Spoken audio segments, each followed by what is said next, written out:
یہ واقعہ اموی خلیفہ عبدالملک بن مروان کے دور کا ہے، جو ایک مضبوط لیکن سخت گیر حکمران تھا۔ اس نے جب حجاز، مکہ و مدینہ پر اپنا کنٹرول مضبوط کرنے کا فیصلہ کیا، تو اس نے حجاج بن یوسف کو حجاز کا گورنر بنا کر بھیجا۔ حجاج بن یوسف کو ظالم اور جابر حکمران کے طور پر جانا جاتا تھا۔ اس نے مخالفین کو کچلنے کے لیے بے رحمی سے طاقت کا استعمال کیا۔ مسجد حرام اور مکہ و مدینہ میں کئی بے گناہ لوگ اس کے ظلم کا نشانہ بنے۔ یہ وہ وقت تھا جب بہت سے جلیل القدر صحابہ زندہ تھے اور لوگ ان سے دین و ہدایت حاصل کر رہے تھے۔ ان میں سب سے نمایاں شخصیت حضرت عبداللہ بن عمر کی تھی، جو حضرت عمر فاروق کے صاحبزادے تھے۔ حضرت عبداللہ بن عمر اپنے والد حضرت عمر کی طرح حق پرست اور بہت زیادہ عبادت گزار تھے۔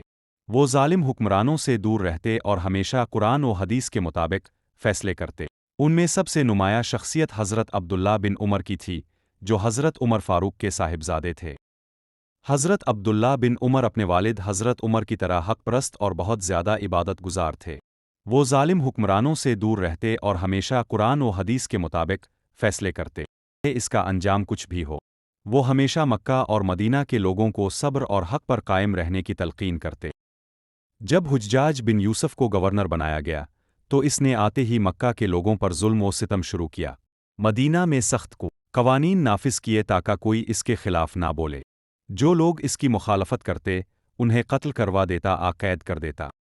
یہ سب کچھ دیکھ کر حضرت عبداللہ بن عمر بہت زیادہ افسردہ ہوئے، لیکن انہوں نے صبر کا دامن نہیں چھوڑا۔ وہ ہمیشہ فرماتے، اگر ظالموں کے خلاف آواز بلند نہ کی گئی تو ظلم بڑھتا جائے گا۔ حجاج بن یوسف کو معلوم تھا کہ حضرت عبداللہ بن عمر بہت بڑی شخصیت ہیں اور اگر وہ اس کی حمایت کرے تو لوگ اسے بھی قبول کر لیں گے۔ اس نے فیصلہ کیا کہ وہ حضرت عبداللہ بن عمر کو اپنے دربار میں بلائے گا اور ان سے اموی خلافت کے لیے بیعت لے گا۔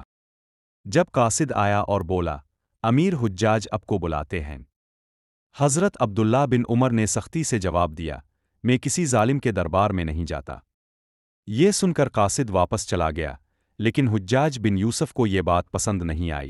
حجاج بن یوسف نے دوبارہ قاصد بھیجا اور کہا، اگر عبداللہ بن عمر نہیں آتے تو انہیں زبردستی لایا جائے۔ لیکن حضرت عبداللہ بن عمر پھر بھی نہ گئے۔ اس بار حجاج نے ایک اور دھمکی بھیجی، اگر تم میرے دربار میں نہیں آئے تو تمہیں قتل کر دیا جائے گا۔ یہ سن کر حضرت عبداللہ بن عمر مسکرائے اور فرمایا، اگر تم مجھے قتل کرو گے تو میں خوش نصیب ہوں، کیونکہ میں حق پر ہوں، لیکن اگر تم نے ناحق کسی کو قتل کیا تو کل قیامت کے دن تمہارا انجام بہت برا ہوگا۔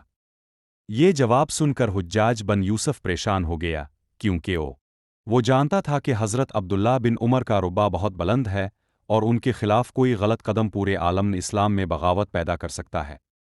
چند دن بعد حضرت عبداللہ بن عمر مسجد نبوی میں عبادت کر رہے تھے کہ کسی نے خفیہ طور پر انہیں زہر آلود نیزے سے زخمی کر دیا۔ یہ کام کس نے کیا، یہ کبھی واضح نہیں ہوا، لیکن زیادہ تر مورخین کہتے ہیں کہ یہ حجاج بن یوسف کی سازش تھی۔ چند دنوں تک وہ شدید بیمار رہے۔ آخرکار 73 ہجری میں مدینہ میں ان کا انتقال ہو گیا۔ ان کی شہادت کے بعد پورے مدینہ میں سوگ کا سما تھا، کیونکہ وہ آخری بزرگ صحابہ میں سے ایک تھے جو حق اور سچ کے علمبردار تھے۔ ظالم کے خلاف کھڑا ہونا حق کا تقاضا ہے۔ دنیاوی طاقت وقتی ہے، لیکن اللہ کا انصاف ہمیشہ رہے گا۔ حق پر ڈٹے رہنے والے لوگ ہی تاریخ میں زندہ رہتے ہیں۔ حضرت عبداللہ بن عمر کا کردار ہمیں جرأت اور سچائی کی مثال سکھاتا ہے۔